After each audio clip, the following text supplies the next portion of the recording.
8월 12일 느헤미야 3장 15절에서 5장 13절.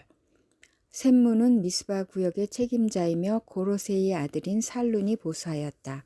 문틀을 얹고 지붕을 덮은 다음에 문짝을 달고 빗장과 빗장 둔태를 만들어 달았다. 그가 왕의 동산 옆 셀라 연못가의 성벽을 다윗성에서 내려오는 층계까지 보수하였다. 그 다음에 이어지는 부분 곧 다윗의 묘지 맞은쪽에서부터 인공 연못과 용사의 집까지는 벳술 반쪽 구역의 책임자이며 아스북의 아들인 느헤미야가 보수하였다. 그 다음에 이어지는 부분은 레위 사람 바니의 아들 르훔이 보수하였다. 또 그 다음은 그일라의 반쪽 구역의 책임자인 하사베아가 자기 구역을 맡아서 보수하였다. 그 다음에 이어지는 부분은 그일라의 다른 반쪽 구역의 책임자이며 헤나닷의 아들인 바웨가 친족들과 함께 보수하였다.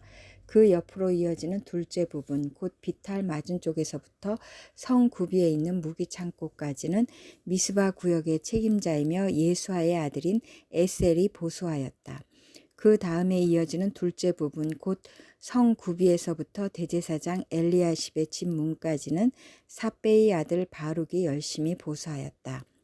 그 다음에 이어지는 둘째 부분, 곧 엘리야십의 집 문에서부터 엘리야십의 집 맨 끝까지는 학고스의 손자이며 우리아의 아들인 무레못이 보수하였다. 그 다음에 이어지는 부분은 그 구역 안에 사는 제사장들이 보수하였다. 그 다음에 이어지는 부분은 베냐민과 핫숲이 보수하였는데 그곳은 그들의 집 맞은쪽이다. 그 다음에 이어지는 부분은 아나니아의 손자요 마아세야의 아들인 아사랴가 보수하였는데 그곳은 그의 집 옆쪽이다.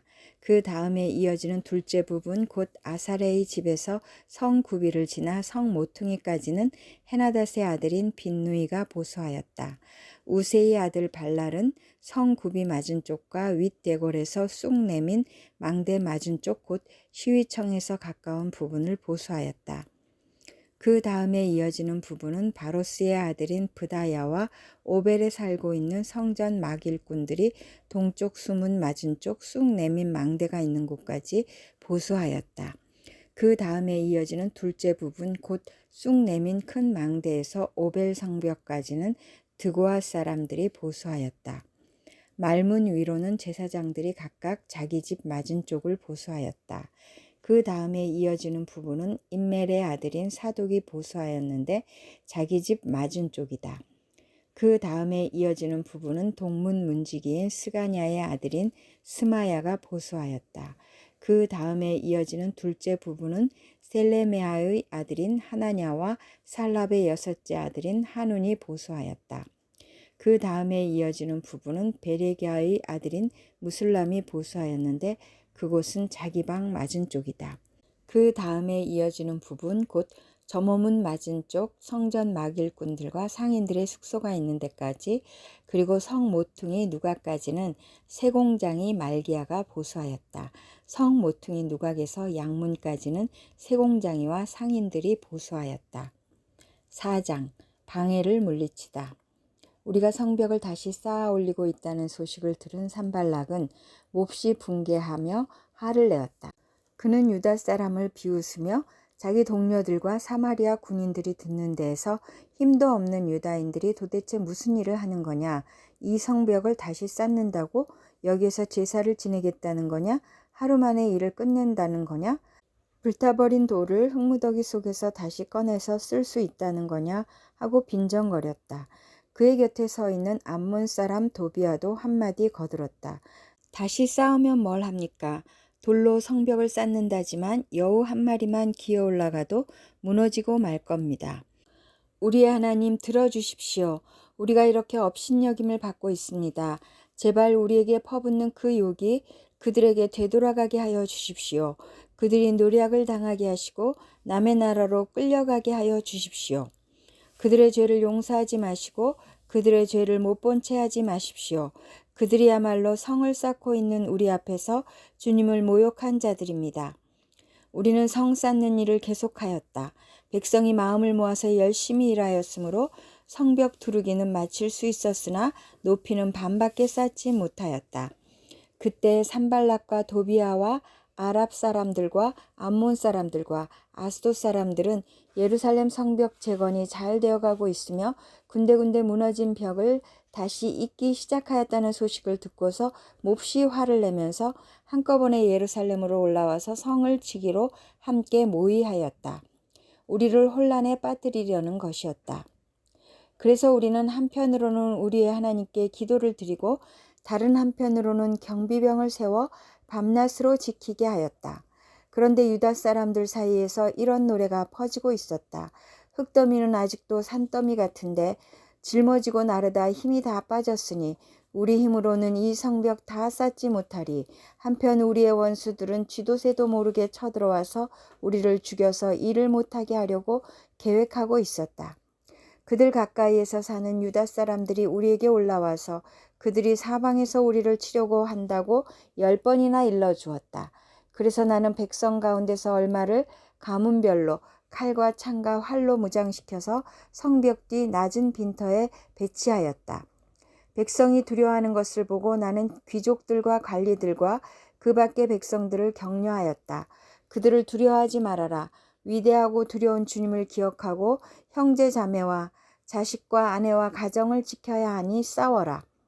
드디어 우리의 원수들은 자기들의 음모가 우리에게 새어나갔다는 것을 알게 되었다. 하나님이 그들의 음모를 헛되게 하셨으므로 우리는 모두 성벽으로 돌아와서 저마다 하던 일을 계속하였다. 그날부터 내가 데리고 있는 젊은이 가운데서 반은 일을 하고 나머지 반은 창과 방패와 활과 갑옷으로 무장을 하였다. 관리들은 성벽을 쌓고 있는 유다 백성 뒤에 진을 쳤다. 짐을 나르는 이들은 한 손으로는 짐을 나르고 다른 한 손으로는 무기를 잡았다. 성벽을 쌓는 이들은 저마다 허리에 칼을 차고 일을 하였다. 나팔수는 나의 곁에 있게 하였다.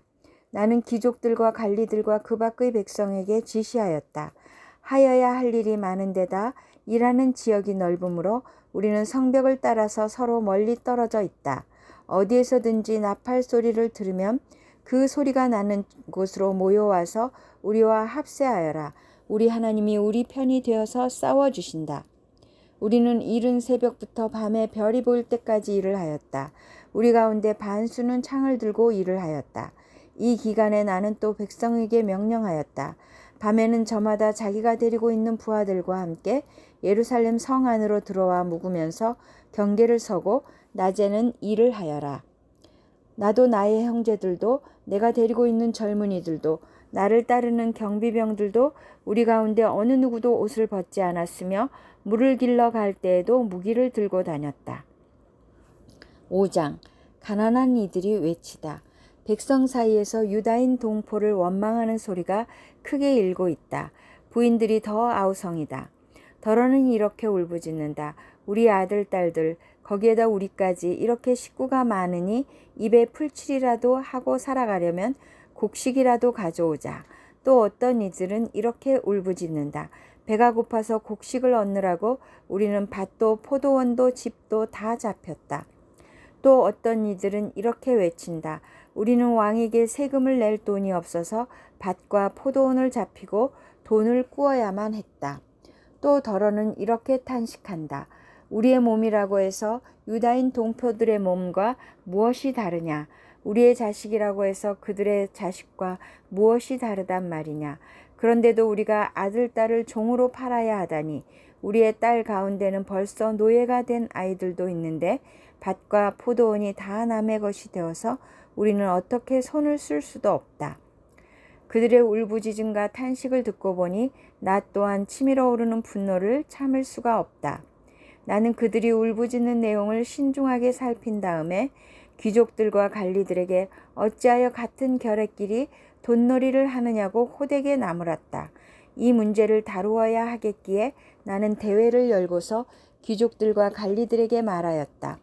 우리는 이방 사람들에게 팔려서 종이 된 유다인 동포를 애써 몸값을 치르고 데려왔소. 그런데 지금 당신들은 동포를 또 팔고 있소. 이제 우리더러 그들을 다시 사오라는 말이요. 이렇게 말하였으나 그들 가운데 대답하는 사람이 아무도 없다. 그들에게도 할 말이 없을 것이다. 내가 말을 계속하였다. 당신들이 한 처사는 옳지 않습니다. 이방인 원수들에게 웃음거리가 되지 않으려거든 하나님을 두려워하면서 살아야 합니다. 나도 나의 친족도 그리고 내 아랫사람들도 백성에게 돈과 곡식을 구워주고 있습니다. 제발 이제부터는 백성에게서 이자 받는 것을 그만둡시다. 그러니 당신들도 밭과 포도원과 올리브밭과 집을 오늘 당장 다 돌려주십시오. 돈과 곡식과 새 포도주와 올리브 기름을 구워주고서 받는 비싼 이자도 당장 돌려주십시오. 그들은 대답하였다. 모두 돌려주겠습니다. 그들에게서 아무것도 받지 않겠습니다. 말씀하신 대로 다 하겠습니다. 나는 곧 제사장들을 불러 모으고 그 자리에서 귀족들과 관리들에게 자기들이 약속한 것을 서약하게 하였다. 나는 또 나의 주머니를 털어보이면서 말하였다. 이 서약을 지키지 않는 사람은 하나님이 그 집과 재산을 이렇게 다 털어버리실 것입니다. 그런 자는 털리고 털려서 마침내 빈털터리가 되고 말 것입니다. 내가 이렇게 말하자 거기에 모인 모든 사람이 아멘 하며 주님을 찬양하였다. 백성은 약속을 지켰다. 고린도전서 7장 25절에서 40절. 미혼자와 과부에게 주는 권면. 주님께서 처녀들에 대해서 하신 명령을 나로서는 받은 것이 없습니다. 그러나 나는 주님의 자비하심을 힘입어 믿을 만한 사람이 된 사람으로서 의견을 제시합니다. 지금 닥쳐오는 재난 때문에 사람이 현재 상태대로 살아가는 것이 좋다고 나는 생각합니다. 아내에게 매였으면 그에게서 벗어나려고 하지 마십시오. 아내에게서 놓였으면 아내를 얻으려고 하지 마십시오. 그러나 결혼한다고 할지라도 죄를 짓는 것이 아닙니다. 그리고 처녀가 결혼을 하더라도 죄를 짓는 것이 아닙니다. 그러나 그들이 살림살이로 몸이 고달플 것이므로 내가 아껴서 말해주는 것입니다. 형제자매 여러분, 내가 말하려는 것은 이것입니다. 때가 얼마 남지 않았으니 이제부터는 안에 있는 사람은 없는 사람처럼 하고 우는 사람은 울지 않는 사람처럼 하고 기쁜 사람은 기쁘지 않은 사람처럼 하고 무엇을 산 사람은 그것을 가지고 있지 않은 사람처럼 하고 세상을 이용하는 사람은 그렇게 하지 않는 사람처럼 하도록 하십시오. 이 세상의 형체는 사라집니다. 나는 여러분이 염려 없이 살기를 바랍니다. 결혼하지 않은 남자는 어떻게 하면 주님을 기쁘게 해드릴 수 있을까 하고 주님의 일에 마음을 씁니다. 그러나 결혼한 남자는 어떻게 하면 자기 아내를 기쁘게 할 수 있을까 하고 세상 일에 마음을 쓰게 되므로 마음이 나뉘어 있습니다. 결혼하지 않은 여자나 처녀는 몸과 영을 거룩하게 하려고 주님의 일에 마음을 쓰지만 결혼한 여자는 어떻게 하면 남편을 기쁘게 할 수 있을까 하고 세상 일에 마음을 씁니다. 내가 이 말을 하는 것은 여러분을 유익하게 하려고 그러는 것이지 여러분에게 올가미를 씌우려고 그러는 것이 아닙니다. 오히려 여러분이 품위 있게 살면서 마음에 헷갈림이 없이 오직 주님만을 섬기게 하려는 것입니다. 어떤 이가 결혼을 단념하는 것이 자기의 약혼녀에게 온당하게 대하는 일이 못된다고 생각하면 더구나 애정이 강렬하여 꼭 결혼을 해야겠으면 그는 원하는 대로 그렇게 하십시오. 결혼하는 것이 죄를 짓는 것이 아니니 그런 사람들은 결혼하십시오. 그러나 결혼하지 않기로 마음을 굳게 먹은 사람이 부득이한 일도 없고 또 자기의 욕망을 제어할 수 있어서 자기 약혼녀를 처녀로 그대로 두기로 마음에 작정하였으면 그것은 잘하는 일입니다. 그러므로 자기의 약혼녀와 결혼하는 사람도 잘하는 것이지만 결혼하지 않는 사람은 더 잘하는 것입니다. 아내는 남편이 살아있는 동안에는 그에게 매여 있습니다. 그러나 남편이 죽으면 자기가 원하는 사람과 결혼할 자유가 있습니다. 다만 주님 안에서만 그렇게 해야 할 것입니다. 내 의견으로는 그 여자는 그대로 혼자 지내는 것이 더 행복할 것입니다. 나도 하나님의 영을 받았다고 생각합니다. 시편 90편 11절에서 17절. 주님의 분노의 위력을 누가 알 수 있겠으며 주님의 진노의 위세를 누가 알 수 있겠습니까? 우리에게 우리의 날을 세는 법을 가르쳐 주셔서 지혜의 마음을 얻게 해 주십시오. 주님 돌아와 주십시오. 언제까지입니까? 주님의 종들을 불쌍히 여겨 주십시오. 아침에는 주님의 사랑으로 우리를 채워주시고 평생토록 우리가 기뻐하고 즐거워하게 해 주십시오. 우리를 괴롭게 하신 날수만큼, 우리가 재난을 당한 횟수만큼 우리에게 즐거움을 주십시오. 주님의 종들에게 주님께서 하신 일을 드러내 주시고 그 자손에게는 주님의 영광을 나타내 주십시오. 주 우리 하나님, 우리에게 은총을 베푸셔서 우리의 손으로 하는 일이 견실하게 하여 주십시오. 우리의 손으로 하는 일이 견실하게 하여 주십시오. 잠언 21장 5절에서 7절. 부지런한 사람의 계획은 반드시 이득을 얻지만 성급한 사람은 가난해질 뿐이다. 속여서 모은 재산은 너를 죽음으로 몰아넣고 안개처럼 사라진다. 악인의 폭력은 자신을 멸망으로 이끄니 그가 바르게 살기를 거부하기 때문이다.